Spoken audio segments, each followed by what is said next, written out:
Всем добрый вечер, с вами Гетьман. Сегодня я вам расскажу очередную историю о восстании Богдана Хмельницкого, которое продолжилось в 1654-55 годах и нарастило военную силу. Это восстание, оно было начато в связи с новыми порабощениями польскими войсками украинских земель, которые казаки считали своими по праву им принадлежащими. И театр военных действий развернулся на территории современной Западной Украины. Первой крепостью на пути Богдана Хмельницкого и его войска был Каменец-Подольский, но на предложение нового союзника Богдана Хмельницкого, шведского короля Карла Густава X, Хмельницкий очень быстро снял осаду с Каменец-Подольска и направил все силы на Львов. Во Львове он встретился с польским войском. Недалеко от Львова нашел Хмельницкий подходящее место битвы. Это случилось под городком. Было разгромлено последнее боеспособное польское войско, которое было на тот момент в Польше. И польский король Ян Казимир убежал в Силезию, пока Краков и Варшава пали под ударами шведских войск. Польша оказалась на краю гибели, и поэтому Ян Казимир должен был искать защиты за границей и, естественно, союзников. Тоже он искал за границей.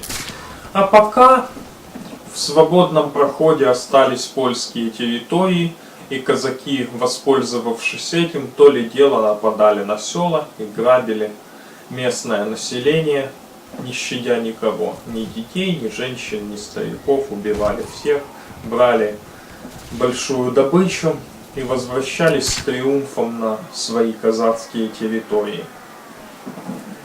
Но триумф был недолгим, и поэтому Богдан Хмельницкий, очень сильно разочаровавшись, стал искать себе новых союзников. В 1656 году он нашел их в лице венгерского князя Юрия Ракоция, которому он пообещал в обмен на освобождение от Польши войска Запорожского и признание украинского государства в пределах его искомых территорий под протекторатом и правлением Богдана Хмельницкого, добыть для венгерского князя польскую корону. В 1656 году под Черным островом, объединившись с уграми, казаки перешли Сян и оказались в Малопольше. И после этого они сразу же пошли на польские столицы, захватив Варшаву, которая сдалась фактически без боя. Они пошли на Краков и также захватили практически без боя и этот город.